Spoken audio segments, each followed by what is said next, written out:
একটু দূরে থাকেন, একটু দূরে থাকেন। মাইকে বলে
আমাদের নেত্রী আছে রে।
রাস্তা ক্লিয়ার করেন। আপনারা সকলে আপনারা মঞ্চে এসে রাস্তা বাম পাশ ক্লিয়ার করে এখন খালি করতে হবে। আপনারা রাস্তাটা ছেড়ে দেন, আপনারা রাস্তাটা ছেড়ে দেন। আমাদের আপনারা রাস্তাটা ছেড়ে দেন, খালি করতে হবে। আর আপনারা সবাই এখান থেকে সরেন, বাম দিকে অনেক আমাদের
তাকে স্বাগত।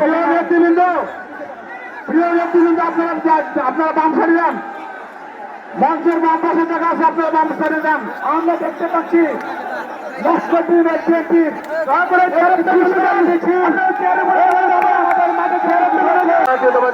বিএনপি আয়োজিত নগরকান্দা থানার শান্তি সমাবেশে ইতিমধ্যে আমাদের মাঝে উপস্থিত হয়েছে বাংলাদেশের লক্ষ্মী কন্যা মা মাটি মানুষের নেত্রী, তিনি নগরকান্দাকে তিন করে গড়ে তুলেছেন সেই আমাদের নেত্রী সমবায়ের উপস্থিত নেতৃবৃন্দ।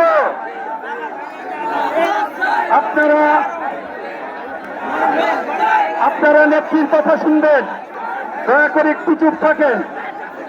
একটা জিনিস মনে রাখবেন,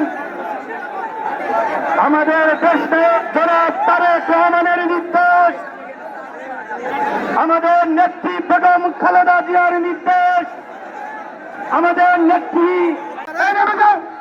একটা কথা ছেড়ে যাবেন, নগরকান্দার নেতৃবৃন্দ আমরা ঢাকায় খেয়াল রেখেছি আমাদের মধ্যে যেন কোন অনুপ্রবেশকারী ঢুকতে না পারে, আমাদের মধ্যে আওয়ামী অনুপ্রবেশ ঢুকে বিশৃঙ্খলা সৃষ্টি করবে, এই প্রতিহত করবে আমাদের তৃণমূলের নেতা কর্মীরা। ইনশাল্লাহ মনে রাখবেন, আমরা কিন্তু ওয়ানডে খেলেছি,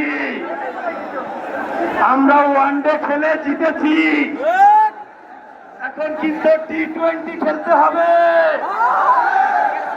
মনে রাখতে হবে টি-20 কিন্তু 20 ওভারের খেলা, এই 20 ওভারে যদি উইকেট পড়ে যায় তাহলে কিন্তু অবশ্যই সেই দল চ্যাম্পিয়ন থেকে বাদ পড়ে।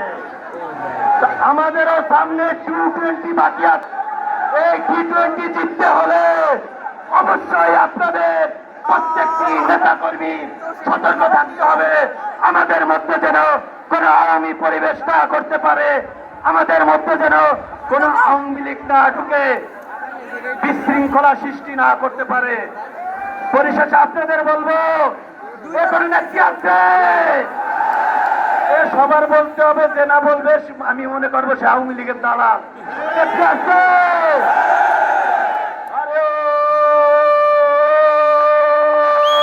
বলে যাচ্ছে এই নেত্রী খালেদা জিয়া, খালেদা জিয়া, তারেক রহমান, তারেক রহমান, হই হই রই রই, শেখ হাসিনা গেলি কই, শেখ হাসিনা গেলি কই, হই হই রই রই, হই হই রই রই, শেখ হাসিনা গেলি কই, খুনি হাসিনা গেলি কই, হই হই রই রই, আমার ভাই কবরে, খুনি কেন বাহিরে, খুনি কেন বাহিরে, আমার ভাই কবরে, আমার ভাই কবরে, খুনি কেন বাহিরে, খুনি কেন বাহিরে, যারা অন্যায় করেছে